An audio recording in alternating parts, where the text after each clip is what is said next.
आज हम शैक्षिक विषय से इतर तो नहीं कह सकते, किंतु वर्तमान में जो पाठ्यक्रम की पाठ्यपुस्तकीय व्यवस्था है उससे इतर एक गंभीर विषय के साथ आप लोगों के सम्मुख उपस्थित हुए हैं। वार्ता का और चर्चा का विषय हमारा है विद्रोह व क्रांति के बीच भेद को भूलकर छद्म मायाजाल में उलझती भारतीय पीढ़ी। किस प्रकार से आज अराजकता को ही विद्रोह, क्रांति और इत्यादि नामों से परिभाषित किया जा रहा है। किस प्रकार से अव्यवस्था, अवज्ञा, अराजकता इत्यादि को ही क्रांति के स्वरूप में ढालने का प्रयत्न किया जा रहा है। वर्तमान भारतीय पीढ़ी के सम्मुख जो आदर्श रखे जा रहे हैं वह भ्रम और मायाजाल से कहीं परे नहीं है। वर्तमान में आप उतने ही बड़े क्रांतिकारी हैं कि जितने बड़े आप अनैतिक हों, अनुशासनहीन हों, अव्यवस्थित हों और अपने ही लोगों, अपने ही संस्कृति और अपनी ही सभ्यता को जितनी आप गालियां दे सकते हों, जितना उसके बारे में नकारात्मकता फैला सकते हों, उतने ही बड़े आप क्रांतिकारी हैं, उतने ही बड़े आप समाज सुधारक हैं और उतने ही बड़े आप विद्वत और विदुषी हैं। चूंकि ये वार्ता का विषय ही हमारा शीर्षक ही है क्रांति, विद्रोह, अराजकता जैसे शब्द उसमें आ रहे हैं, तो सबसे पहले हम एक एक लाइन में क्रांति और विद्रोह के बीच मूलभूत अंतर को व्यक्त कर लें। जब हम क्रांति की बात करते हैं तो जाहिर सी बात है कि क्रांति का आशय ही होता है संपूर्ण किसी जो पुरानी पहले परंपरागत व्यवस्था है, जो पूर्व की व्यवस्था है या जो वर्तमान व्यवस्था है, उस संपूर्ण वर्तमान व्यवस्था में परिवर्तन और परिवर्तन के पश्चात एक नवीन सकारात्मक व्यवस्था की स्थापना। यानी कि जब क्रांति किया जाता है, किसी व्यवस्था के विरुद्ध कोई क्रांति आती है, तो क्रांति में केवल व्यवस्था का विद्रोह नहीं किया जाता है, विरोध नहीं किया जाता है, अपितु एक नवीन योजना भी प्रस्तुत की जाती है। एक नई व्यवस्था के बारे में कोई आपके पास ब्लूप्रिंट भी होता है। क्रांति, अब कुछ लोग तो कहते हैं सकारात्मक भी हो सकता है, नकारात्मक भी हो सकता है, लेकिन क्रांति की उस वेस्टर्न धारणा से ऊपर उठ के जो क्रांति की मूल धारणा है, अगर उस पर हम जाएं तो मुझे लगता है कि क्रांति अनिवार्यतः, आवश्यक तौर पर नहीं, अनिवार्यतः सकारात्मक होना चाहिए। आप नाम से ही एक भाव ला सकते हैं। जब हम कहते हैं हरित क्रांति, तो हरित क्रांति का आशय क्या है? खाद्यान्न के क्षेत्र में कोई उन्नत व्यवस्था, उन्नति का सूचक है ना, कि दुर्गति का सूचक है। फिर जब हम बात करते हैं शैक्षिक क्रांति, तो शिक्षा के क्षेत्र में, शिक्षण के क्षेत्र में कोई उन्नतपूर्ण व्यवस्था, कोई उन्नतपूर्ण कार्य, कोई उन्नतपूर्ण योजना कि दुर्गति वाला कार्य। जब विद्रोह की हम बात करते हैं तो क्रांति और विद्रोह के बीच मूल अंतर ही होता है कि क्रांति जहां अनिवार्यतः सकारात्मक उद्देश्य के लिए आती है, एक सकारात्मक उद्देश्य, एक सकारात्मक योजना जो है लिए हुए आती है, वहीं विद्रोह में केवल और केवल अवज्ञा छिपा हुआ होता है। उस अवज्ञा आप क्यों कर रहे हैं और उस अवज्ञा के बाद में आपकी कोई नवीन योजना क्या होगी, इस बारे में आपके पास कोई ब्लूप्रिंट, आपके पास कोई वो नहीं होता है, कोई योजना आपकी नहीं होती है। इसी प्रकार अवज्ञा सकारात्मक, जो विद्रोह सकारात्मक भी हो सकता है नकारात्मक भी हो सकता है। विद्रोह सीमित भी हो सकता है और थोड़ा सा विस्तृत भी हो सकता है, लेकिन क्रांति इतना तो नहीं होगा। विद्रोह व्यक्ति विशेष द्वारा अक्सर किया जाता है, जैसे परिवार में विद्रोह, माता पिता के विरुद्ध विद्रोह, गुरुजन के विरुद्ध विद्रोह, किसी व्यक्ति विशेष के विरुद्ध विद्रोह, किसी सत्ता और अथॉरिटी के विरुद्ध अवज्ञा, ये विद्रोह की श्रेणी में आती है। विद्रोह मैंने पहले भी कहा कि ऐसा नहीं कि केवल नकारात्मक भी हो सकता है, सकारात्मक भी हो सकता है, नकारात्मक भी हो सकता है। हम विद्रोह का से बचने की सलाह तो देते हैं, लेकिन हम हर जगह ऐसा नहीं है कि हम विद्रोह के विरोधी हैं। यदि विद्रोह प्रहलाद का हो और पिता के विरुद्ध हो तो उस विद्रोह का भी हम स्वागत करते हैं। किंतु समस्या तब उठती है कि जब विद्रोह का प्रयोग आप विद्रोह के लिए करें, विरोध केवल विरोध के लिए हो। और वर्तमान भारतीय पीढ़ी कहीं न कहीं इसी विडंबना से गुजर रही है। वर्तमान में क्या है कि किस प्रकार से अपनी संस्कृति के विरुद्ध जहर उगलना, अपने व्यवस्था का तिरस्कार करना, अपने अतीति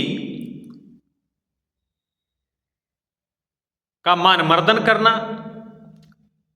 यही आज वर्तमान में क्रांति का सूचक बन चुका है, उन्नति का सूचक बन चुका है, विद्वता का सूचक बन चुका है। लोकतंत्र को उठा के ही हम देख लें, वर्तमान में क्या है कि लोकतंत्र पे भी अच्छे खासे आक्षेप जो है कढ़े जाते हैं। आज उन लोगों के द्वारा हमें लोकतंत्र की सीख दी जाती है जो खुद राजसत्ता के मोह से अपने आप को अलग ना कर सके हों। आज ब्रिटेन हमें कहता है कि हम लोकतंत्र की जननी हैं, हम लोकतंत्र के जो है ध्वजवाहक हैं, जो खुद अभी तक राजसत्ता के मोह से जो दुनिया अलग हो गई, लेकिन अभी वो उसी युग में जी रहे हैं, उसी सोच में जी रहे हैं।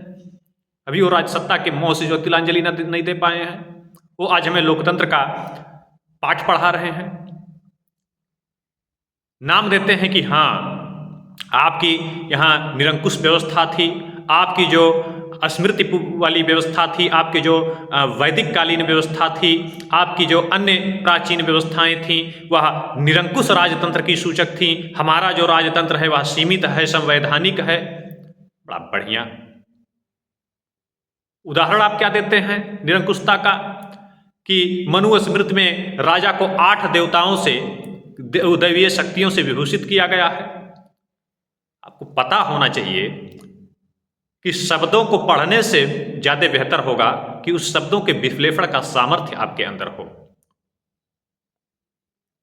वहां 8 दैवीय शक्तियों की बात की गई है, 8 राक्षसीय शक्तियों की बात नहीं की गई है।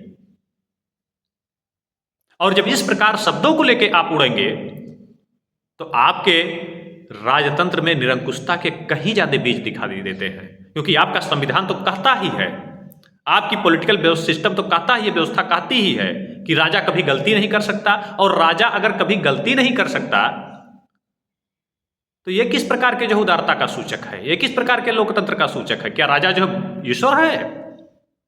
और यदि आप राजा को ईश्वर मान रहे हैं तो क्या यह लोकतंत्र का सूचक है? अब आप तर्क देंगे, अरे साहब आप गलत जो है परिभाषा लेके चल रहे हैं, हमारा राजा इसलिए कहा गया है कि सम्राट कभी गलती नहीं कर सकता क्योंकि वो कुछ करता ही नहीं है। तो महोदय आप अपने शब्दों का तो विश्लेषण लेके आ रहे हैं। और हमारे यहाँ 8 दैवीय शक्तियों की बात जब की गई कि भैया वो है, तो वहां 8 देवताओं, 8 सकारात्मक शक्तियों से उसको विभूषित किया गया है। और देव का मूल जो है कंस आशय होता है, देव का जो मूल प्रयोजन होता है देवों का, वह पालन होता है, जन पालन, जीव पालन, वनस्पति पालन, जगत पालन, विनाश नहीं होता है। हमेशा शिष्ट का को बढ़ावा और अशिष्टता का विनाश ही दैवीय शक्ति का मूल होता है। और जब वहां उसको 8 दैवीय शक्ति से विभूषित किया गया है तो उसको 8 देवताओं के जितना दायित्व सौंपा गया है। यही प्रश्न है, यही व्यवस्था है कि हमारे बच्चे का काजल भी कोयला है और आपका देहिया भर में जो बस सराबोर कीचड़वा वो त्वचा के निवारक औषधि बन जाती है। शपथ के संदर्भ में ही आज हमारी पीढ़ियों के को उकसाया जाता है और हमारी पीढ़ियों के द्वारा खुद आवाज भी उठाया जाता है कि शपथ का जो प्रारूप है वह कहीं ना कहीं भारतीय संविधान के या भारतीय संविधान के आदर्श पंथ निरपेक्षता के उपबंधों के विपरीत है। तर्क दिया जाता है कि जब आप जाते हैं शपथ लेने तो वहां आप ईश्वर की शपथ लेते हैं जो पंथ निरपेक्षता के दावे को खंडित करने वाला है। यदि भारत में ईश्वर की शपथ लेना पंथ निरपेक्षता के विरुद्ध है तो यह बाइबिल की शपथ लेना क्या पंथ निरपेक्षता का पोषक है? क्या बाइबिल ही पंथ निरपेक्षता की ठेकेदारी लेके चलता है?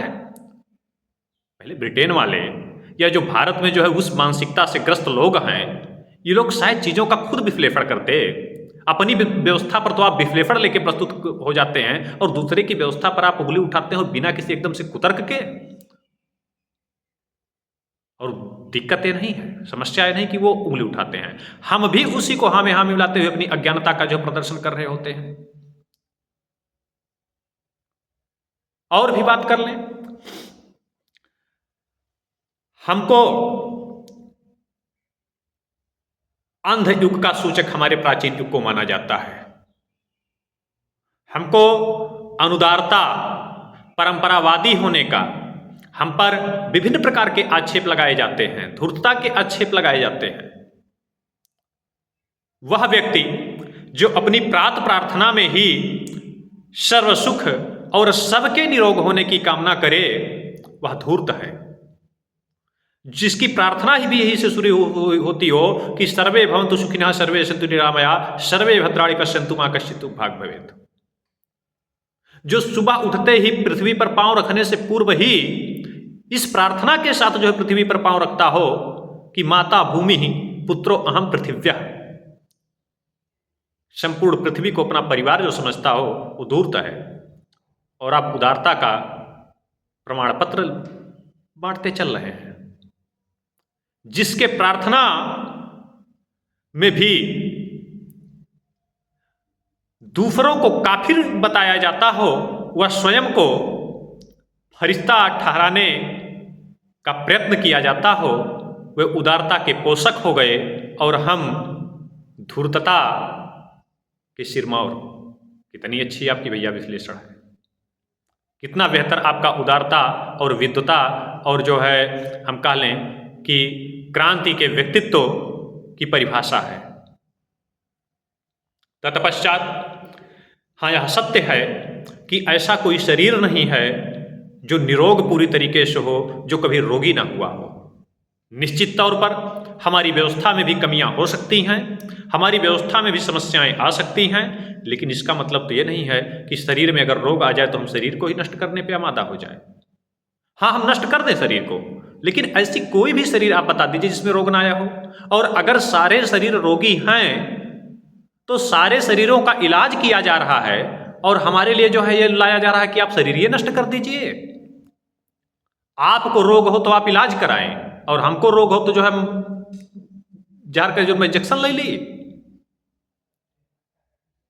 कितना बेहतर आपका विश्लेषण है। हमारी संस्कृति सभ्यता भी बदलते आयामों के साथ हो सकता है कि परिवर्तन की आकांक्षी हो, किंतु शरीर रूपी इस संस्कृति में परिवर्तन हेतु डॉक्टर की भूमिका आवश्यक है, न कि कसाई की। ऑपरेशन जब किया जाता है डॉक्टर के द्वारा तो विकारों को दूर किया जाता है, कसाई की तरह उसकी हत्या नहीं की जाती है। दोनों हथियार लेके चल रहे हैं, दोनों धारदार हथियार लेके काम कर रहे हैं, लेकिन उसका उद्देश्य जीव की हत्या है और एक का उद्देश्य जीव को विकारों से मुक्ति दिलाना है। लेकिन अपने लिए तो इन बुद्धिजीवियों के जो हथियार हैं वो डॉक्टर की तरह कार्य करते हैं और हमारे लिए वो कसाई को उपयुक्त ठहरा देते हैं। पुनः आपको किसी पर भी मुझे लगता है कि उंगली उठाने से पूर्व स्वयं को कसौटियों पर तौलने की आवश्यकता है। हमारे सांस्कृतिक, सामाजिक व आध्यात्मिक ग्रंथों को गाली देने से पूर्व, जलाने से पूर्व, यदि आपके पास कोई उससे बेहतर परिकल्पना हो, यदि आपके पास कोई उससे बेहतर व्यवस्था हो, रचना हो, तो कृपया प्रस्तुत करें, जो शायद किसी भी समाज के लिए अधिक हितकर होगा। गाली देने से केवल काम नहीं चलने वाला है। हाँ, हमारे अंदर बहुत त्रुटियां हैं, तो भैया हमारे अंदर जो त्रुटियां हैं उसके बदले में आप कोई अपनी अच्छाइयां भी तो लाके रखिए। कोई एक नवीन व्यवस्था तो आप लाके रखिए जो उससे सकारात्मक हो, जो उससे उन्नत हो। पुनः बात करें कि वर्ण व्यवस्था को उठा के देख लीजिए, तो विभिन्न प्रकार के आक्षेप लगाए जाते हैं जो निहायत तर्कहीन होते हैं। मनुस्मृति को इसीलिए जलाया जाता है कि वहां वर्ण व्यवस्था की कठोरता का पालन किया गया है। अब मेरे पास इतना समय नहीं कि उसको मैं परिभाषित कर सकूं, लेकिन हाँ, ये तर्कहीन जरूर है। जिन्होंने आज स्वतः समाज को जातियों में, वर्गों में, लिंग में, टुकड़ों में विभाजित करने का ठेकेदारी जो है ले रखा हो, आज जो हमको वर्ण व्यवस्था के कारण जो है गालियां देते हैं। आज उनके द्वारा हमारे अध्यात्म पर प्रश्न चिन्ह खड़ा किया जाता है, हमें ज्ञानार्जन दिया जाता है जो स्वयं वैयक्तिक और चारित्रिक विपथन के शिकार हैं। गारे षड्यंत्र मायाजाल के तहत वर्तमान पीढ़ी के सम्मुख उन्हें आदर्श के रूप में प्रस्तुत व चित्रित किया जा रहा है, जो स्वतः चित्त और चरित्र दोनों से विपन्न हो चुके थे, जो स्वतः चित्त और चरित्र दोनों से हीन हो, आज वो हमारे आदर्श बन बैठे हैं। हमारे संस्कृति में क्रांति के ऐसे स्वरूप को पोषित किया गया है जो बिना किसी का अहित किए सबके कल्याण और सिद्धि में सहायक हो। जब हमारे यहां आप स्त्री उत्थान की बात करते हैं, आप समाज के नायक की बात करते हैं, सती, सावित्री, अनुसुईया, गार्गी, मैत्री, विदुषी, अपाला इत्यादि, ये नारी सशक्तिकरण की प्रतीक नहीं बन सकती हैं, क्योंकि इन्होंने समाज को खंडित करने की बात नहीं की, इन्होंने परिवार को खंडित करने की बात नहीं की, इन्होंने स्त्री और पुरुष के बीच एक दीवार की खाई जो है पैदा करने की, दीवार चलाने और जो है गढ़ा खाने की कोशिश इन्होंने नहीं किया, खाई पैदा करने की इन्होंने उत्पन्न करने की कोशिश नहीं की। इसलिए ये स्त्री उत्थान की प्रतीक नहीं हो सकती हैं। स्त्री उत्थान का प्रतीक कौन है? वो रमाबाई हो सकती हैं, वो सिमोन द बहुआ हो सकती हैं, वो जो है मेरी वोल्टेनोक्राफ्ट हो सकती हैं, वो फ्रांज फैनन हो सकते हैं। ये कैसे हो सकती हैं? आज आप तभी क्रांतिकारी हैं, आज आप तभी विद्वत हैं, आज आप तभी विद्वान हैं जब समाज को टुकड़ों में बांटने की बात करें, स्वयं की संस्कृति और स्वयं की सभ्यता को जो है गालियां बकें, और स्वयं अपनी धरोहरों की निंदा और स्वयं अपने पीढ़ियों के प्रति घृणा का भाव लेकर चलें, तो यही आपके विद्वता का मूल प्रतीक है, यही आपके विद्वता का मूल पुरस्कार है। मुझे लगता है कि वर्तमान पीढ़ियों को अपनी संस्कृति और अपने अतीत का पूरा विश्लेषण करने की आवश्यकता है, उसके साक्षात्कार की आवश्यकता है। हाँ, उसमें हो सकता है कि बदलते आयामों में कुछ त्रुटियां आपको दिखाई दें, उसमें औषधि के लेप लगा के उसको दुरुस्त करने की आवश्यकता है, न कि उसके हत्या की आवश्यकता है। और जाहिर सी बात है कि मुझे गर्व है, मुझे फक्र है कि वर्तमान की भी जो है, जो हमारी प्राचीन संस्कृति है, अगर वर्तमान की भी जो है जिनकी संस्कृतियां हैं इससे तो उसकी तुलना की जाए तो कहीं दोनों के बीच दूर दूर तक कोई तुलना नहीं किया जा सकता है।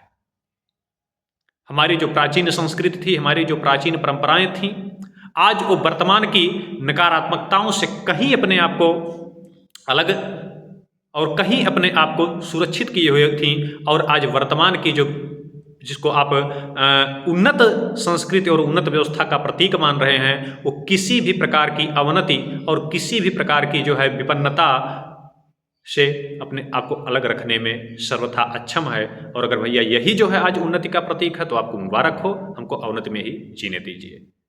इसी के साथ अपनी बात को विराम देते हैं।